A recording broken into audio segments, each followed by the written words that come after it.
téléspectateurs de la radio et télévision Tambara, vous pouvez désormais suivre votre chaîne de télévision préférée Tambara sur le satellite Badrsat 7, angle 26 degrés Est, fréquence 11010, polarisation verticale, symbole REC 27500.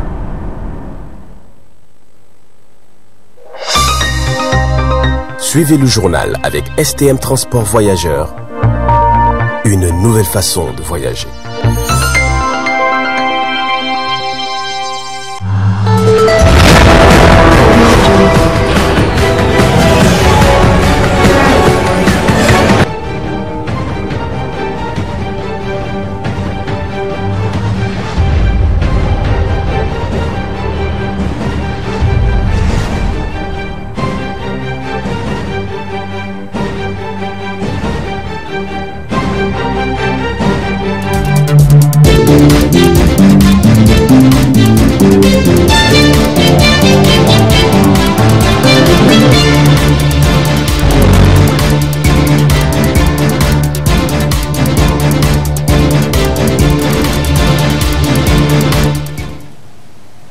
Bonsoir à tous et bienvenue à cette édition du soir sur la télévision Tambara.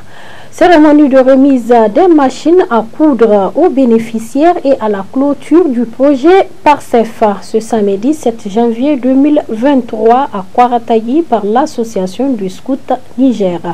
C'était sous le haut patronage de l'ambassadrice du Royaume-Uni au Niger. D'autres détails dans ce compte rendu.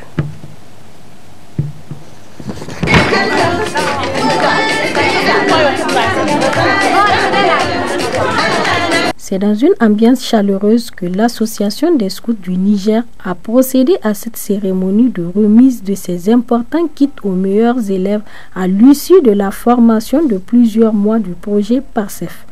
Un projet d'appui à la réinsertion socio-économique qui contribuera principalement à l'autonomisation de ces femmes et filles mères. Réel plaisir pour moi aujourd'hui de voir la remise des kits qui montre la fin du projet appui à la réinsertion socio-économique des filles du quartier Kwaratayi. Durant ce projet, nous avons été appuyés par les parents, les autorités locales et administratives de la commune que nous ne pouvons que remercier, et aussi tout le centre ISCOUT à travers le commissariat général qui nous a soutenus, et sans oublier aussi l'ambassade du Royaume-Uni avec son appui financier. C'était un projet innovant pour nous parce que c'est une première. Nous avons choisi des filles à travers des focus group, à travers les réalités qu'elles vivent chaque jour. Et nous sommes fiers de cette jeune fille que nous avons formée, qui font notre fierté parce qu'après 3 mois de formation, elles ont pu nous faire un concours de meilleure création et nous avons une boutique disponible faite uniquement des réalisations de ces jeunes filles. Le commissaire général de l'association des scouts du Niger à cette occasion a exprimé son sentiment avant de lancer un plaidoyer vis-à-vis du ministère de l'enseignement technique et de la formation professionnelle. Les jeunes femmes qui sont aussi dans des situations pas faciles, mais aujourd'hui grâce à la formation, nous osons espérer qu'elles vont devenir des modèles dans leur communauté. L'ambassade du Royaume-Uni a cru en nous et nous a accompagnés. Nous sommes très reconnaissants et nous sommes très redevables.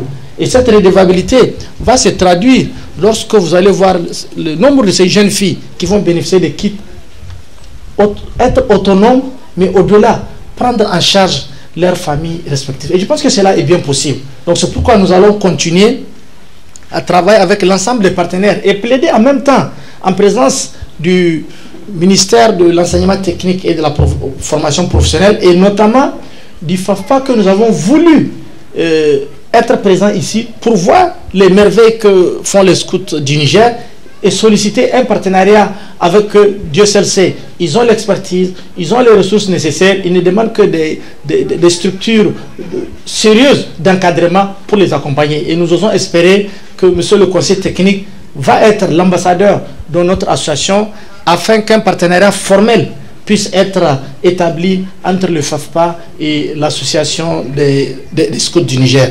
Présente à cette occasion, l'ambassadrice des Royaumes-Unis au Niger rappelle les objectifs visés par son ambassade à travers l'accompagnement de ce projet. Nous avons choisi de soutenir ce projet PARCEF. Il y a deux raisons principales.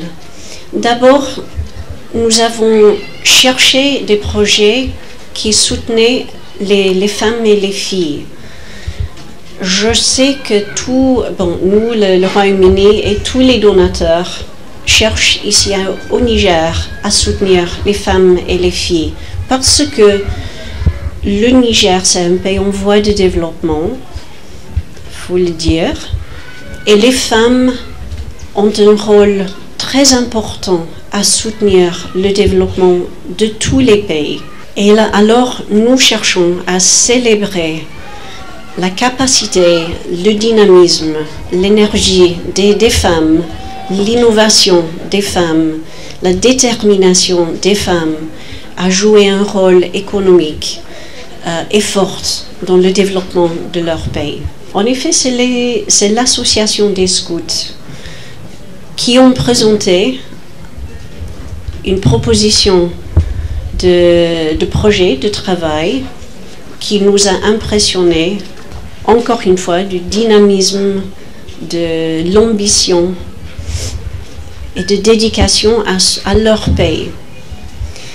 Et je crois qu'en travaillant avec eux, nous avons été très contents de voir notre foi dans vous repayer fortement. Donc on voit déjà les bénéficiaires ici qui ont, nous espérons, beaucoup appris. Et en effet, j'étais juge pour le concours de couture, donc j'ai témoigné vraiment ce qu'elles ont pu faire. À travers cette formation du projet PARCEF mis en œuvre par l'Association des scouts du Niger, ces braves femmes vont s'autonomiser, ce qui va contribuer au développement socio-économique du pays.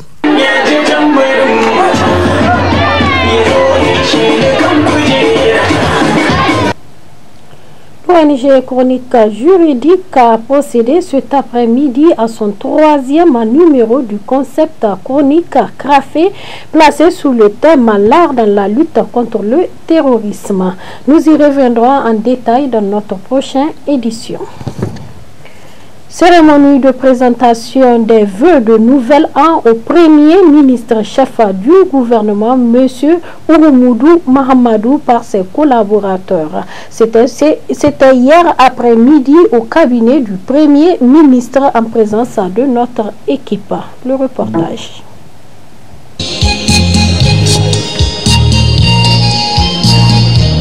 Elle est la deuxième du genre. Cette cérémonie officielle marquant le retrouvail de la cohésion entre le Premier ministre, chef du gouvernement et ses collaborateurs, toutes catégories administratives confondues, couplée à la présentation des vœux de nouvel an. Une occasion pour le directeur de cabinet du Premier ministre, au nom de tous les collaborateurs, de passer en revue les réalisations faites et qui rentrent dans la mise en œuvre des engagements contenus dans la politique du gouvernement. L'année qui s'est achevée a été marquée par d'intenses activités au niveau du cabinet du Premier ministre. Au titre des activités menées, je citerai, sans être exhaustif, l'amélioration des conditions de vie et de travail des conseillers, la mise en œuvre du plan de soutien et du plan d'urgence pour assister 4 millions de personnes vulnérables, la gestion des problématiques des inondations et de la mendicité. À cet effet, un plan d'action de gestion de la crue du fleuve, des cours et points d'eau a été élaboré. L'atelier de validation a été lancé ce matin même. Et une stratégie d'éradication de la mendicité est en cours d'élaboration pour mettre fin à ces phénomènes préjudiciables à l'image de notre pays dans la sous-région. C'est un honneur pour l'ensemble de vos collaborateurs de travailler à vos côtés.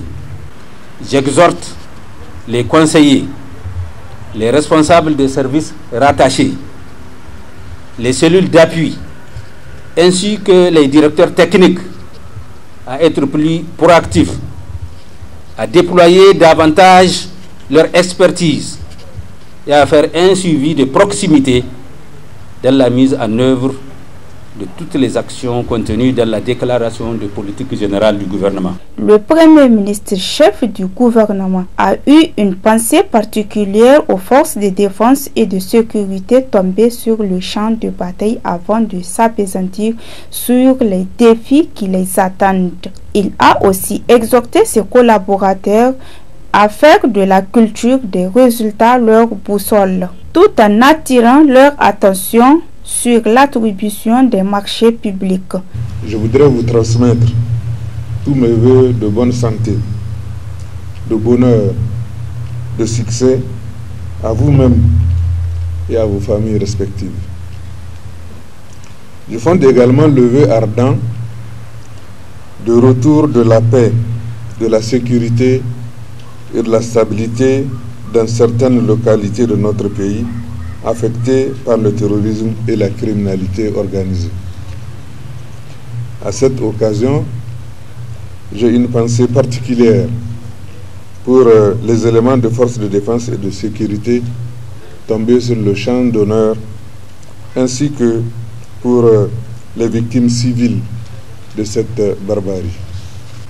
Je voudrais vous inviter à poursuivre dans la même dynamique, vous inviter à un suivi régulier et constant de la mise en œuvre des engagements contenus dans la déclaration de politique générale du gouvernement. Vous connaissez les défis qui sont les nôtres et les attentes fortes de nos concitoyens. J'attends donc vos contributions avisées pour permettre au gouvernement de réaliser les bons qualitatifs dans la mise en œuvre du programme de renaissance acte 3 de son Excellence, le président de la République, chef de l'État, Mohamed Bazoum. Même si nous avons fait des progrès au cours de l'année écoulée, mes orientations restent les mêmes que celles que je vous avais données l'année dernière. En effet, j'attends que vous fassiez de la culture des résultats votre boussole et l'observation des lois et règlements votre leitmotiv. J'attends aussi que le cabinet du Premier ministre soit un modèle d'efficacité, de rigueur et d'éthique. C'est ainsi que nous pourrons motiver les autres, créer l'émulation au niveau de l'ensemble de notre administration, que ce soit le niveau central ou le niveau décentralisé. Je voudrais particulièrement insister sur le respect des procédures de passation des marchés publics et la consommation des crédits mis à notre disposition. À noter que cette cérémonie officielle était un moment de retrouvailles et de contact direct entre le Premier ministre, chef du gouvernement, et ses collaborateurs. Les vœux de santé, de longévité, de succès et surtout de paix pour le pays étaient le souhait des collaborateurs.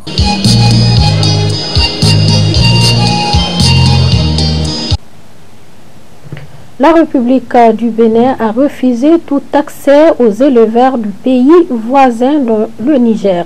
À cet effet, suivait la réaction du président de l'Association pour la redynamisation de l'élevage au Niger. Ça fait un peu longtemps d'ailleurs que le Bénin prend des mesures ou en tout cas fait des gestes qui ne favorisent pas la transhumance transfrontalière. Et pour eux, il y a plusieurs raisons. D'abord, avant même l'avènement des djihadistes, comme on le dit, on dit que les éleveurs sont violents, ils créent des conflits, ils font des dégâts champêtres, ils s'attaquent aux populations. Bon, ça c'est une cause principale qu'ils ont toujours argué pour refuser ou pour ne pas faciliter la transhumance transfrontalière. Et récemment, il y a une nouvelle donne qui est là. On pense que les éleveurs favorise la pénétration des agents violents à l'intérieur de leur pays. Donc, comme il y a une forme de stigmatisation aussi bien dans nos pays que dans leur pays, et que les Peuls étant souvent les plus grands transhumants, on pense qu'ils sont considérés comme des terroristes. Pour cette raison, donc, ils essaient de limiter ou d'interdire la transhumance. Et cette décision a de graves conséquences, en tout cas sur les éleveurs. D'une part, ceux qui n'ont pas pu partir, compte tenu de leur tradition d'aller vers les marchés, les pâturages, les points d'eau, voilà qu'aujourd'hui, ils ne peuvent plus accéder à ces facilités de pâturage, ces facilités de marché. Or, la plupart de ces éleveurs-là ne savent même pas pourquoi. Est-ce qu'on les a empêchés ou pas, tu vois? Donc, c'est des familles entières qui, vivant du fruit du bétail, n'arrivent plus à joindre les deux bouts. Quelqu'un qui a perdu son troupeau de moutons, bon, qu'est-ce qu'il devient? Aujourd'hui, beaucoup d'éleveurs ont perdu leur cheptel, du fait d'abord des violences, mais aussi du fait que les animaux qui restent, qui ne sont pas préparés à rester sur place, ne peuvent plus vivre, quoi. Parce que les espaces aussi du sud ne sont pas suffisants pour garder ces animaux qui viennent du nord, en tout cas qui viennent des régions où, en saison sèche, ils ne peuvent plus rester. Donc, c'est un grand problème. Et donc, ceux qui perdent leur bétail aussi sont obligés de se replier dans des zones de repli où ils vont venir encore faire en sorte que les ressources naturelles ne suffisent plus. Ça crée des bagarres, ça crée beaucoup de frustration là aussi. Donc vous voyez que sur le plan économique, sur le plan social, il a des impacts énormes sur les éleveurs. Le fait d'empêcher cette... Nous, on ne prend pas de mesures, mais on informe les éleveurs que tel pays ou tel autre pays ne veut plus recevoir les transhumants. On les informe, on les sensibilise de ne pas aller dans ce pays pour éviter des problèmes. Mais il faut dire que ce n'est pas toujours que ces éleveurs-là entendent nos messages et ils outrepassent ces messages-là pour rentrer dans les pays. Nous avons appris qu'actuellement, il y a des éleveurs au Bénin qui sont partis là-bas. Récemment, j'ai écouté un vocal de Tidjani qui parlait du fait qu'il y a des éleveurs nigériens, en tout cas des éleveurs étrangers dans leur pays. Donc, cela veut dire que tout simplement, nos messages ne sont pas souvent acceptés parce que pour certains éleveurs, c'est une question de vie ou de mort, cette transhumance-là. Ils pensent que s'ils ne partent pas, c'est la mort pour eux et leur bétail. Donc, ils outrepassent nos messages et ils vont dans ces pays trouver des problèmes. Le conseil que je donne à nos éleveurs, aujourd'hui, nous sommes dans un monde qui s'organise, un monde organisé. Les éleveurs doivent nécessairement travailler avec leurs organisations pour qu'ensemble ils soient forts. Forts d'abord pour avoir une voix, fort pour faire la pression sur nos gouvernants, parce que, vous le savez, un pays comme le Niger, il a d'énormes potentialités en matière d'élevage, mais les politiques ne sont jamais orientés vers la satisfaction de ces besoins-là. Si on est organisé, si on est fort, je pense qu'on peut imposer à nos gouvernants vraiment une politique qui fera que nous n'avons plus besoin d'aller, par exemple, dans ces pays. remise des trophées et témoignages aux leaders des sociétés EMA Transport et NITA Transfert d'argent. Ce jour 7 janvier 2023. Nous y reviendrons aussi en détail dans notre prochaine édition. Cérémonie de prestation de serment et de remise des diplômes aux lauréats de la première promotion baptisée Salamatou Gourouza Magaji de l'école supérieure privée de santé Subsanté, placée sous le haut patronage du ministre de la Santé publique, de la Population et des Affaires sociales et parrainée par la ministre de l'Industrie et de l'Entrepreneuriat des Jeunes. Le compte rendu Zainab Gagara et Ibrahim Kantama.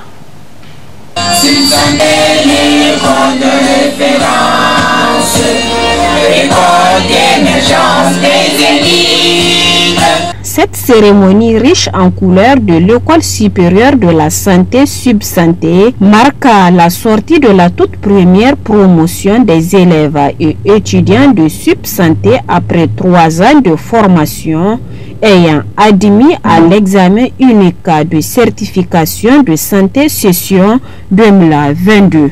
Le directeur général de l'école supérieure de la santé Subsanté a, après avoir remercié tous ceux qui les ont accompagnés pour la réalisation de cet important événement, rappelé les objectifs visés à travers la création de l'école Subsanté. Lorsque nous eûmes l'idée de la création de cette école, nous ne pensons pas être à ce niveau en si peu de temps.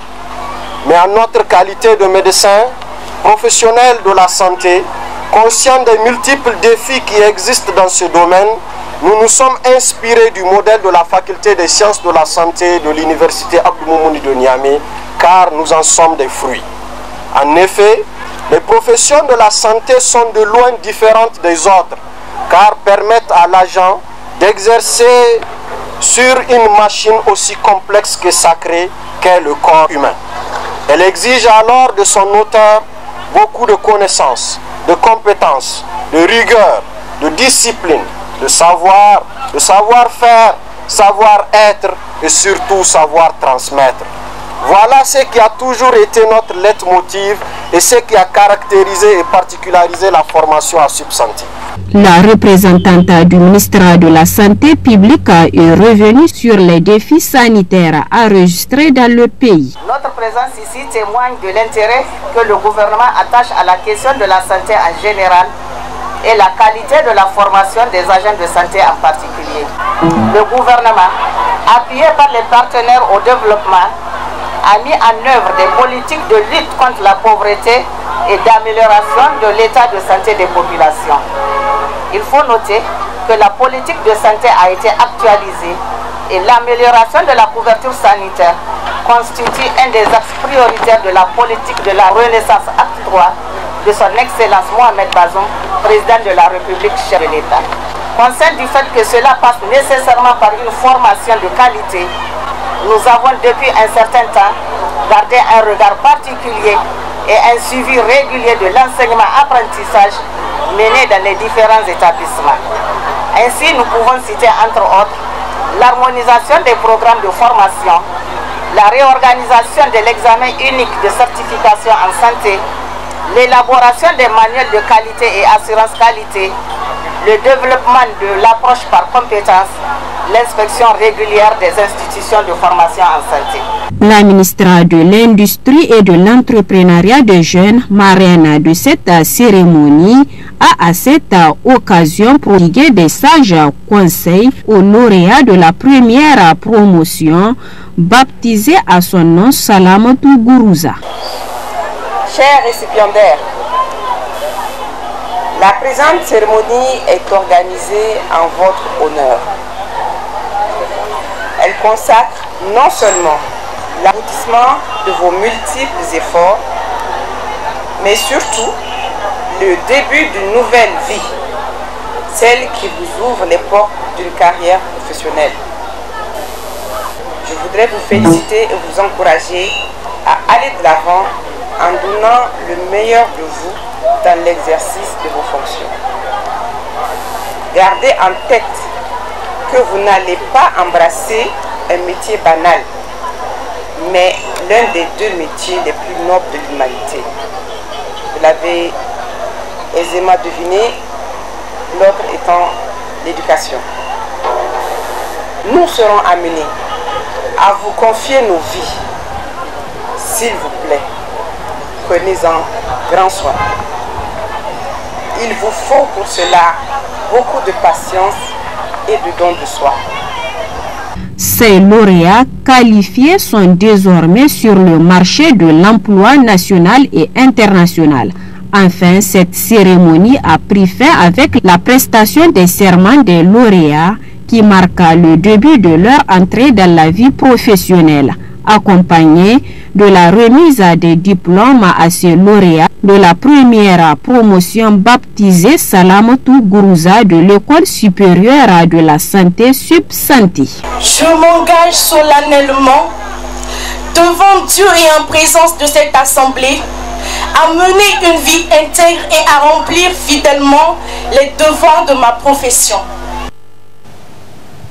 Dans le cadre pour renforcer la sensibilisation sur les violences faites aux femmes, le groupe de presse Tambara a tendu son micro à la coordinatrice de l'ONG Chronique Café pour parler du harcèlement sexuel qui est aussi une forme de violence faite aux femmes. Suivez cet extrait de la coordinatrice de l'ONG Chronique Café. Au Niger, le harcèlement est un délit depuis la loi 2003-25 du 13 juin 2003 qui prend également en charge les questions de viol. Le viol, les harcèlements sexuels et comment on appelle ça, l'excision sont tous des actes à connotation sexuelle qui ont été pris en charge par la même loi. Maintenant, quand est-ce qu'on parle de harcèlement? C'est lorsque, d'abord, je tiens à préciser, parce que souvent on a tendance à penser que c'est uniquement les hommes qui harcèlent des femmes. Non, en droit nigérien, on reconnaît le harcèlement, on admet le harcèlement aussi bien lorsque l'auteur est un homme que l'auteur est une femme. Donc je veux que les gens comprennent qu'on ne parle pas seulement de femmes victimes, mais d'hommes et de femmes victimes. Et effectivement, moi en tant qu'ONG, j'enregistre des hommes qui viennent me demander des conseils parce qu'ils sont harcelés par leurs secrétaires, parce qu'ils sont harcelés par souvent les amis de leurs épouses, ainsi de suite. Donc je voulais clarifier cela. Maintenant, on parle de harcèlement uniquement lorsque quelqu'un use d'ordre, de menaces ou de contraintes pour obtenir le faveur sexuelle d'une autre personne. Lorsque deux adultes de manière consentante ont des rapports sexuels, on ne peut pas parler de harcèlement. On ne peut parler de harcèlement. Donc, en matière de harcèlement, il faut d'abord qu'il y ait un moyen. Le moyen, c'est quoi? C'est l'usage d'ordre, de menaces ou de contraintes. Dans quel but? Donc ça, les moyens, c'est l'usage d'ordre, c'est de menaces ou de contraintes. Maintenant, il faut un but. Le but, c'est obtenir les faveurs sexuelles de sa partenaire. Normalement, dans quelle catégorie? Souvent, c'est vrai que globalement, hommes et femmes sont victimes de harcèlement sexuel au Niger. Mais en réalité, les femmes sont beaucoup plus victimes et de plus en plus les femmes mariées, de plus en plus les femmes âgées, parce que les présenteurs socioculturels font que lorsque j'ai l'habitude de voir des femmes avec 6 enfants, des femmes grand-mères qui sont harcelées, elles ne peuvent pas dénoncer parce qu'elles ont peur du camp des ratons, elles ont peur des reproches. Et on le rencontre également beaucoup à l'école, sur les bancs, collège, lycée, université. Là, c'est vraiment souvent des enseignants qui débordent, qui dérapent et qui, moyennant une bonne note, contraignent les élèves pour obtenir leur faveur sexuelle. C'est des réalités que nous vivons, c'est des cas concrets que nous traitons ici. Le harcèlement est là dans tous les services publics, sans distinction. Et nous rencontrons tout type de profil. La loi, malheureusement, n'est ni sévère ni appropriée. Qu'est-ce que j'entends par la loi n'est pas sévère? En matière de harcèlement sexuel, quand par exemple c'est d'inconnu à un inconnu, nous sommes juste des camarades de classe, un inconnu me harcèle, si je porte plainte contre lui, il est passible d'une peine de prison variant entre 3 et 6 mois et une amende de 10 000 à 100 000. C'est tout. Vous me harcelez, vous obtenez des faveurs sexuelles, c'est du viol. Donc, moi, je trouve que ici, à ce niveau, si une relecture doit être faite, elle doit être faite parce que la peine, elle est trop légère. Ensuite, il y a une circonstance aggravante. En matière de harcèlement sexuel, quand est-ce qu'on peut parler de circonstance aggravante? C'est quand l'auteur est votre patron. Et là, j'interpelle tous les fonctionnaires, tous les agents, tous les étudiants. Lorsque celui qui a autorité sur vous use d'ordre, vous intime d'avoir des rapports sexuels avec lui, c'est une circonstance aggravante et en ce moment, la peine de prison peut aller jusqu'à 1 an. Là, c'est de 3 mois, 1 an de prison et une amende de 20 000 à 200 000. Et chose importante, en matière de harcèlement, tant que ce n'est pas vous-même qui portez plainte, le procureur ne peut s'autosaisir. Parce que c'est à vous d'apporter les preuves que autrui me harcèle. La difficulté que les juridictions rencontrent, c'est quoi? Un homme vous écrit, vous êtes femme mariée. Vous vous précipitez pour effacer le message de peur que votre mari ne tombe dessus. Sauf que quand vous venez en juridiction, c'est la seule preuve qui permet d'entrer en voie de condamnation que vous venez de supprimer. Donc de plus en plus, on dit aux gens, lorsque une personne vous harcèle, avec les nouvelles technologies de l'information, c'est la plupart du temps, c'est des messages WhatsApp, c'est des textos. Faites capture de ces messages et c'est ces messages qui vont vous permettre de confondre la personne. Ne supprimez pas. La plupart, c'est après suppression des messages parce que souvent, c'est des messages très sales qu'ils finissent par. Et là, c'est parole contre parole, c'est très difficile à approuver. C'est pour ça qu'en matière de harcèlement, c'est important que ce soit la victime qui porte plainte, mais c'est encore plus important que la victime garde les preuves de harcèlement. Et les preuves, généralement, surtout en 2022-2023, c'est surtout via WhatsApp. Vous avez 3 possibilités. Soit vous saisissez la police de votre plainte, soit vous choisissez la gendarmerie. Il y a des zones au Niger dans lesquelles il n'y a pas la police, il y a la gendarmerie. Si la police ne fait rien, la gendarmerie ne fait rien, saisissez le procureur de la République. C'est les 3 procédures à masser. Parce que le harcèlement sexuel, c'est une infraction pénale. Il est très difficile pour une femme mariée de porter plainte pour viol ou pour harcèlement. Les hommes ont tellement compris ça que finalement, ce n'est plus les jeunes filles qui sont harcelées, c'est pratiquement tout le temps des mères de famille, des chefs de famille, des femmes mariées qui sont harcelées parce qu'ils savent qu'elles ne peuvent pas les dénoncer. Il est temps que les femmes comprennent que ce silence-là, il est coupable parce que c'est ce silence qui les encourage. Les hommes me le disent. Nous, on choisit les femmes qui ne peuvent pas parler. Alors, réveillez-vous. C'est vrai que ça va être très compliqué. Il y aura le regard de la société, il y aura les jugements de valeur, mais il n'y a que vous qui pouvez porter plainte pour arrêter ça. Les juridictions de Niger enregistrent très peu de plaintes en matière de harcèlement, alors que le harcèlement, c'est l'une des infractions pour lesquelles nous, en tant qu'ONG, on est saisi au quotidien par des mères de famille, par des grands-mères. Et c'est le silence des victimes qui encourage les bourreaux.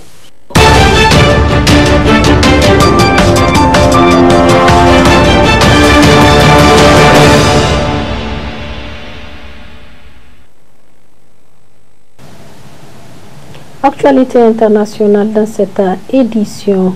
L'Ukraine s'étend cesser les feux qui devraient démarrer hier matin pour une durée de 36 heures. Les 2 camps s'accusent mutuellement. TV5 Monde nous fait le point. Les armes allaient-elles se taire? À Kramatorsk, dans l'est de l'Ukraine, pour ceux qui voulaient y croire, c'était la seule question qui vaille au lendemain de l'annonce d'un cessez-le-feu unilatéral de 24 heures par Vladimir Poutine. J'ai entendu 5 explosions. Je pense que cette ordure mérite d'être tuée. Voilà, gloire à l'Ukraine.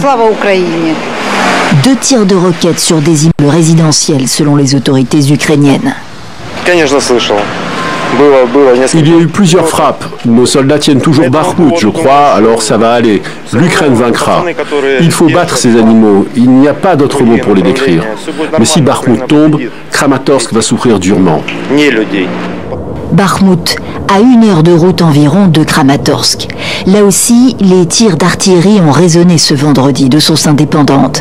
Sous l'assaut des forces russes depuis des mois, la ville est détruite à 60% selon le gouverneur de Donetsk. Ici, les images satellites de la société américaine Maxar.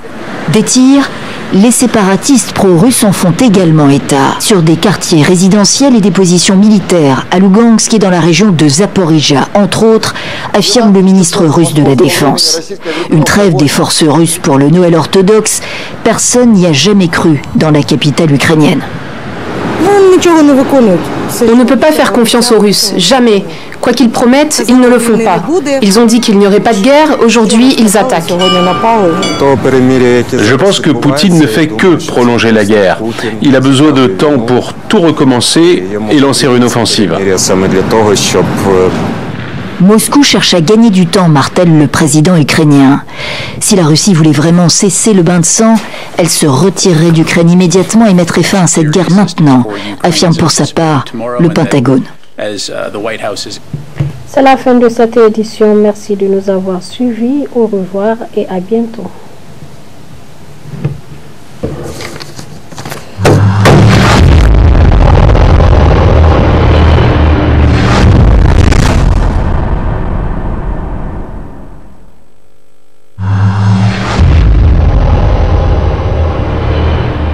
Chers auditeurs et téléspectateurs de la radio et télévision Tambara, vous pouvez désormais suivre votre chaîne de télévision préférée Tambara sur le satellite BadrSat 7, angle 26 degrés Est, fréquence 11010, polarisation verticale, symbole REC 27500.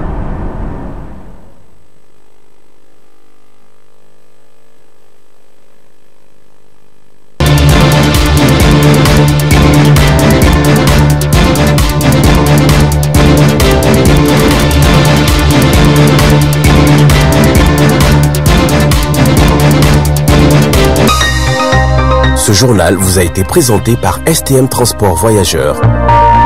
Une nouvelle façon de voyager.